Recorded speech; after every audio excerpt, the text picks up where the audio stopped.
eu era a que mais dava conselhos, né, para minhas amigas, sendo que eu não era exemplo para isso. Eu era a que mais sofria, eu sofria muito com isso. Sofria muito, sabe? De ficar angustiada mesmo, sabe? De ficar triste.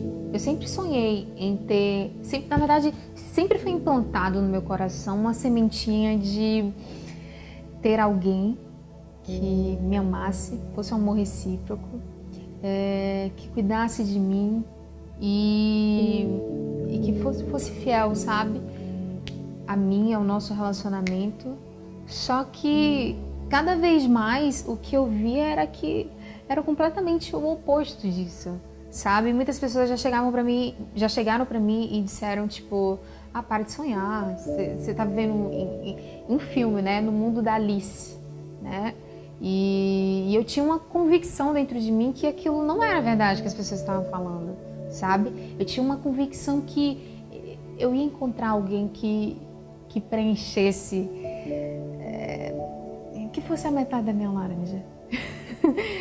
E só que eu sofri bastante, porque todas as vezes que eu entrava em um relacionamento, eu me frustrava, sabe? Eu me frustrava, eu era infeliz, sabe? Nunca dava certo, nunca dava certo, nunca dava certo. E várias vezes eu falei com Deus, tipo, poxa, será que vai ser impossível mesmo? Será que eu vivo em um mundo que não é real? Eu idealizo um mundo que não é real? E assim foi. Eu, em 2017, em dezembro de 2017, eu sempre fui uma menina de muita fé, sempre tive muita fé. Eu sempre acreditei muito em Deus, sempre acreditei muito em Jesus. Só que eu vivi uma vida, acho que pela influência, sabe, das pessoas e por querer, né? Porque se você se influencia se você quiser. Eu acabei me afastando, né? E fazendo completamente o oposto do que a palavra diz, do que agradava o coração de Deus.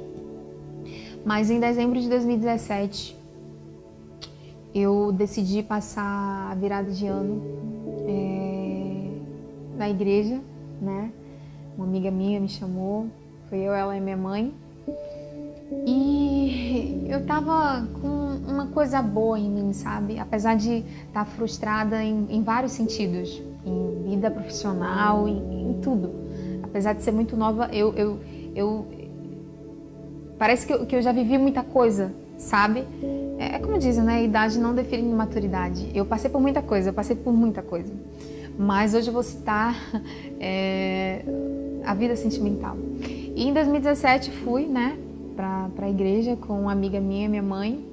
E aí, lá, eu lembro que antes de começar a contagem regressiva, né, pra virada do ano, o pastor, ele falou da vida sentimental, né? Ele falou de várias áreas da vida, mas para finalizar ele falou da vida sentimental.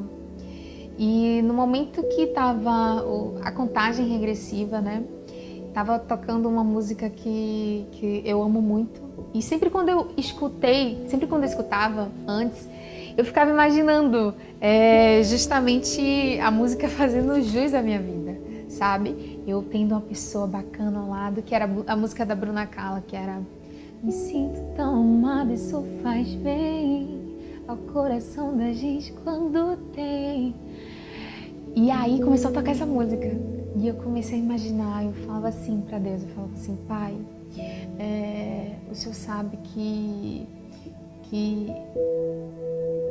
eu queria ter alguém especial ao meu lado, eu queria ter alguém que me amasse, eu queria ter alguém que me respeitasse, eu queria ter alguém que fosse fiel ao nosso relacionamento, eu queria ter alguém ao meu lado que acreditasse na mesma fé que eu acredito, que tivesse a mesma fé que eu tenho, né?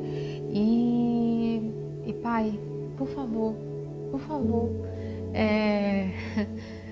que um dia eu encontre essa pessoa, que eu não esteja tendo alucinações ou vivendo em um mundo paralelo, que essa pessoa exista de fato e que seja enviada pelo Senhor. E aí, aí foi virada de 2017 para 2018, tá? No início de janeiro, eu tive outra situação frustrante na vida sentimental e que aí eu desacreditei completamente, né? E, dessa vez não é pra ser mesmo, eu vou me conformar com isso, eu vou aceitar isso e acabou. E aí, tempo vai, tempo vem, eu com o meu coração, eu sempre vivia triste. Minhas amigas que vão assistir esse vídeo vai lembrar disso. Eu sempre vivia triste, sabe? Eu sempre vivia, entende?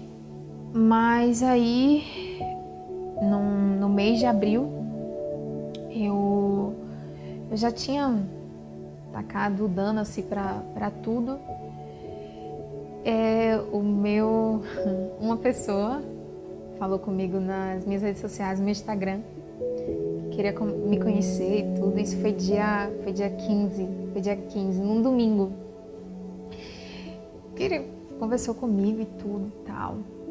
E queria me conhecer, beber. E eu não levei a sério, né? Tipo, vou só conversar, vou dar atenção. E olha que eu não conversava com todo mundo. Ainda mais uma pessoa que eu não conhecia. Chegou assim do nada e eu falei, sabe? Normalmente eu ignoro. Eu conversei. Para resumir, nesse dia eu decidi conhecer, só que eu chamei minhas amigas, né? Ele chamou um amigo dele, um colega na verdade, porque para passar confiança de ambos e a gente se encontrou. Nossa, gente, sabe o que é fazer de tudo pra... É como se, tipo assim, as pessoas fazem pra poder conquistar. Eu fiz de tudo pra ele, sabe, nem ligando pra nada. Tipo, eu agi de uma forma que era pra ele desencantar, no primeiro momento. Só que isso por estar muito amargurada. Só que as coisas de Deus, quando é pra ser, por mais que os ventos, tudo sofrem contra, Deus faz acontecer, porque era da vontade dele. Nesse dia eu não sabia que eu encontraria a minha outra metade. A pessoa que compartilharia da mesma fé que eu, a pessoa que eu ia viver pro resto da minha vida e a pessoa que ia me tratar como eu nunca fui tratada antes, sabe? Que ia me amar como nunca me amaram antes, né? E nesse dia eu encontrei o meu marido. A gente conversou por horas, né? Conversou sobre tudo das nossas vidas, conversou sobre tudo mesmo. Eu nunca tinha coragem de contar, mas parecia que eu conhecia ele há muito tempo, sabe? Foi algo meio surreal. E aí a gente conversou, e aí eu fui pra casa. Mas sabe uma coisa assim, tipo, poxa, por já estar acostumada de, acredito que por mais que eu tenha me identificado muito, vai ser só mais uma pessoa que eu conheci. E por incrível que pareça, a gente conversou bastante no WhatsApp e tal, e aquilo foi crescendo cada vez mais. Depois eu acho que de 2 dias que a gente se encontrou pela primeira vez, ele me pediu namoro. E eu achei que ele estava blefando, eu achei que ele estava zoando comigo. E aí ele falou pra mim não, porque eu falei, você tá zoando comigo, né? E ele não, porque como tudo na minha vida eu sempre dei a minha cara a tapa, sabe? E eu quero tentar. E aí tipo, eu não levei a sério, só que a gente se encontrou da segunda vez e aí desde então a gente tá junto até hoje. Em seguida a gente foi morar junto, acho que depois de uma semana a gente foi morar junto. Esse ano casamos em fevereiro, né? Dia 7 de fevereiro, eu acho. Dia 7 de fevereiro. A gente já tem 2 anos e alguns meses juntos. Nossa, em outubro a gente